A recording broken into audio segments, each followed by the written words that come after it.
Middle ഈസ്റ്റിൽ കുടിവെള്ളം തകർക്കാൻ ഇറാൻ പദ്ധതി ആരംഭിച്ച വിവരമാണ് ഇപ്പോൾ രണ്ടാം ഘട്ടം പുറത്തു വന്നിരിക്കുന്നത്.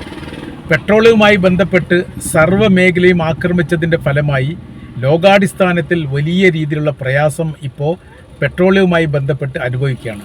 അതോടുകൂടി തന്നെ സാമ്പത്തിക പ്രയാസത്തിലേക്ക് ലോകരാജ്യങ്ങൾ എത്തിയിരിക്കുന്നു. പ്രശ്ന പരിഹാരത്തിനപ്പുറമായി രീതിയിൽ പ്രശ്നം സങ്കീർണമാകുന്ന സ്ഥിതിയിലേക്കാണ് യഥാർത്ഥത്തിൽ ഇപ്പോഴത്തെ ലോകക്രമങ്ങൾ നീങ്ങിക്കൊണ്ടിരിക്കുന്നത്. അതിനിടയിലാണ് ഇറാൻ്റെ ഭാഗത്തുനിന്ന് പുതിയൊരു പ്രസ്താവന പുറത്തു വന്നത്. മിഡിൽ ഈസ്റ്റിലെ കുടിവെള്ള സ്രോതസ് തകർക്കും എന്നുള്ളതാണ് ഇറാൻ്റെ രണ്ടാമത്തെ ഭീഷണിയായിട്ട് നിലനിൽക്കുന്നത്. അഥവാ ഏറെക്കുറെ മിഡിൽ ഈസ്റ്റുമായിട്ട് ബന്ധപ്പെട്ടുള്ള അറേബ്യൻ രാജ്യങ്ങളിൽ കടലിൽ നിന്നുള്ള വെള്ളമെടുത്ത് ശുദ്ധീകരിച്ചു കൊണ്ടാണ് കുടിവെള്ളമായിട്ട് ഉപയോഗിക്കുന്നത്. ഏകദേശം 75 മുതൽ 80% വരെ ഏറെക്കുറെ അങ്ങനെ തന്നെയാണ്. അപ്പോൾ കുടിവെള്ളത്തെ ആശ്രയിച്ചിട്ടാണ് അറേബ്യൻ രാജ്യങ്ങളിലെ ജനങ്ങൾ ജീവിക്കുന്നത് എന്നുള്ളത് കൃത്യമാണ്.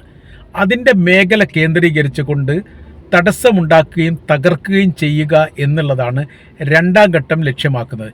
ഇപ്പോൾ ഇസ്രായേലും ഇറാനും തമ്മിലോ ഇറാനും അമേരിക്കയും തമ്മിലോ മാത്രമല്ല ഈ യുദ്ധത്തിൻ്റെ കെടുതിയും പ്രയാസവും അനുഭവിക്കുന്നത്. ലോകം ഒന്നടങ്കം തന്നെയാണ്.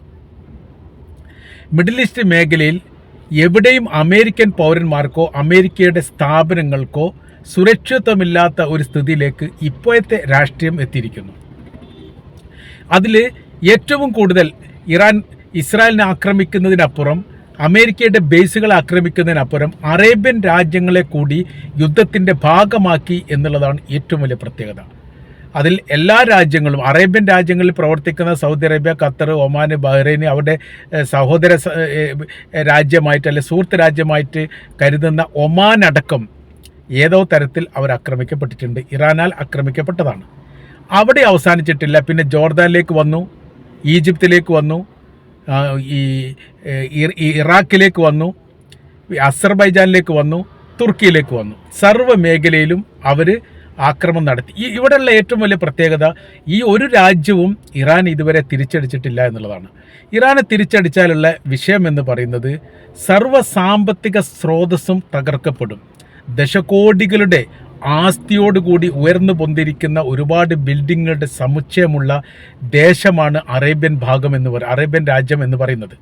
അവിടെ അവർ കെട്ടിപ്പടുത്തിരിക്കുന്ന എല്ലാ നിർമ്മിതികളും അവരുടെ ഭൂപ്രദേശത്തിൻ്റെ നാഷണൽ ഹൈവേയോടോ അല്ലെങ്കിൽ വളരെ പ്രധാനപ്പെട്ട ഈ സിറ്റിയോടോ ചേർന്നിട്ടുള്ളതാണ്.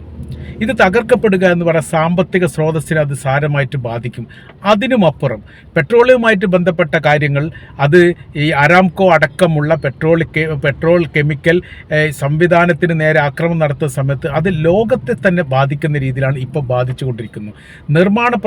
ഗ്യാസിൻ്റെ നിർമ്മാണ പ്രവർത്തനം നിർത്തിവെക്കുകയാണ് എന്ന് ഖത്തറും, അതോടൊപ്പം തന്നെ ഈ അരാംകോൻ്റെ ഒരു പരിധി വരെ സൗദി അറേബ്യ നിർത്തിവെച്ചതോടുകൂടി തന്നെ എണ്ണവില കുതിച്ചു വരുന്ന ഒരു രീതിയിലേക്ക് ഇപ്പോൾ പോയിരിക്കുന്നു.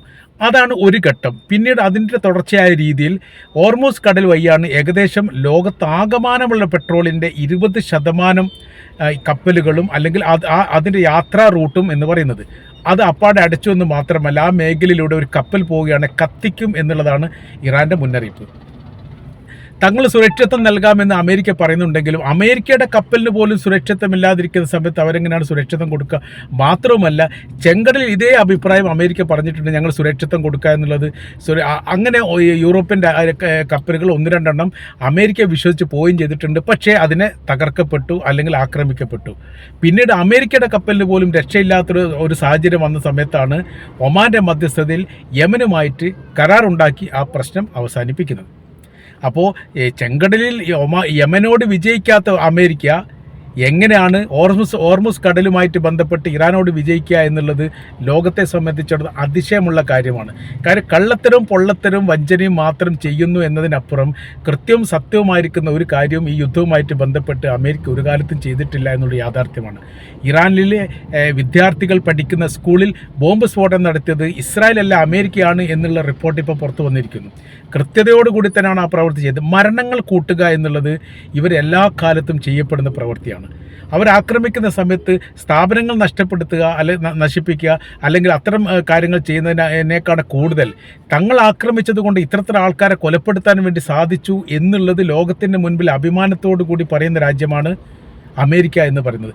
ഈ ഹിരോഷിമയിലും നാഗസാക്കിയിലും അങ്ങനെ 2.25 ലക്ഷത്തോളം ആളുകളെയാണ് 2 ബോംബ് കൊണ്ട് കൊലപ്പെടുത്തിയത്.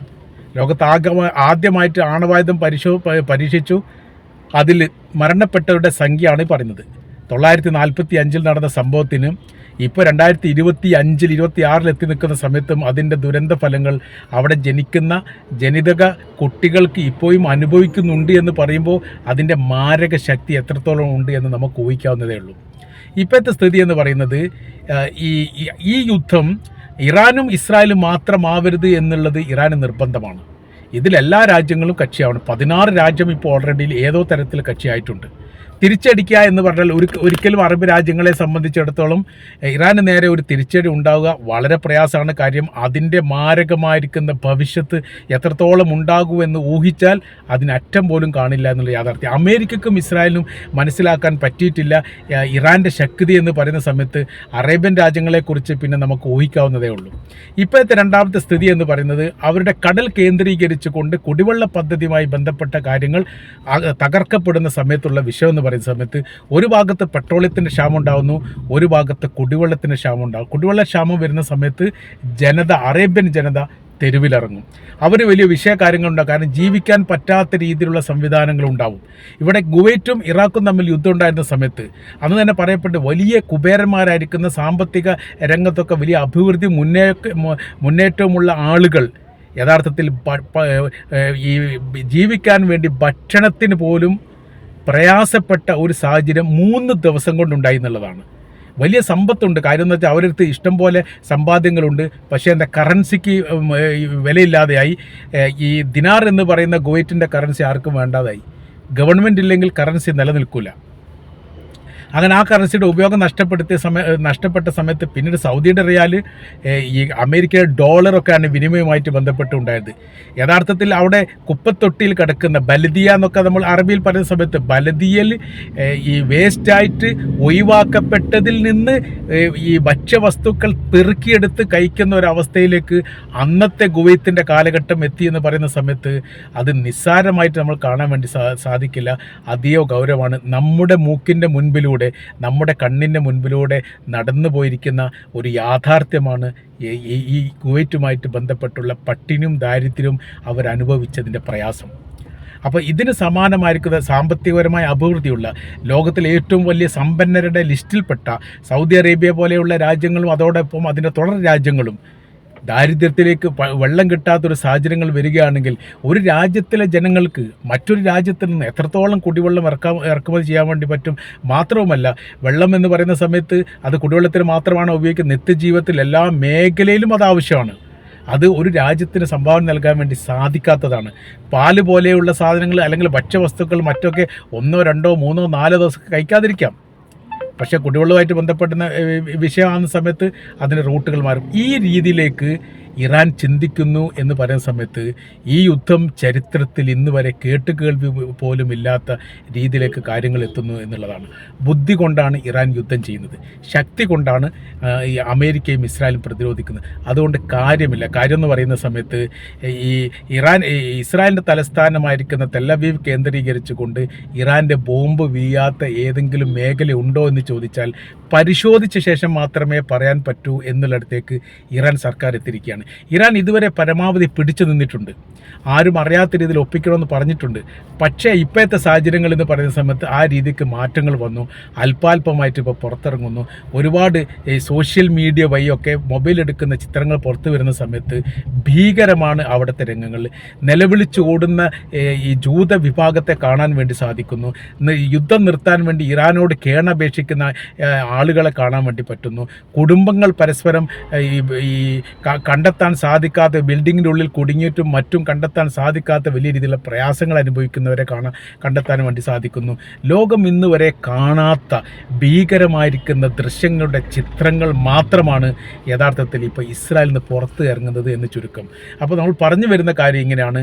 ഈ മേഖല കേന്ദ്രീകരിച്ചുകൊണ്ട്, അഥവാ അറേബ്യൻ മേഖല കേന്ദ്രീകരിച്ചുകൊണ്ട് കടലിൽ നിന്ന് വെള്ളം ശുദ്ധീകരിക്കുന്ന പൈപ്പ് ലൈനോ അതിൻ്റെ സംവിധാനങ്ങളോ എങ്ങനെയൊക്കെയാണ് എവിടെയൊക്കെയാണ് ഉള്ളത് എന്നുള്ളത് ഇറാൻ പരിശോധിച്ച് വരുന്നു, അത് തകർക്കുകയാണ്. തങ്ങൾക്ക് നേരെ ഇനിയും ആക്രമണമുണ്ടായാൽ തങ്ങൾ കുടിവെള്ളത്തിന് നേരെ ആക്രമിക്കും എന്നുള്ളൊരു മുന്നറിയിപ്പ് ഇറാൻ നൽകിയിട്ടുണ്ടെങ്കിൽ അതവർ ചെയ്യുന്നത് കൊണ്ടാണ് എന്ന് തന്നെ നമ്മൾക്ക് ഈ വിഷയമായിട്ട് ബന്ധപ്പെട്ട് പറയാൻ വേണ്ടിയിട്ട് സാധിക്കുന്നതാണ്.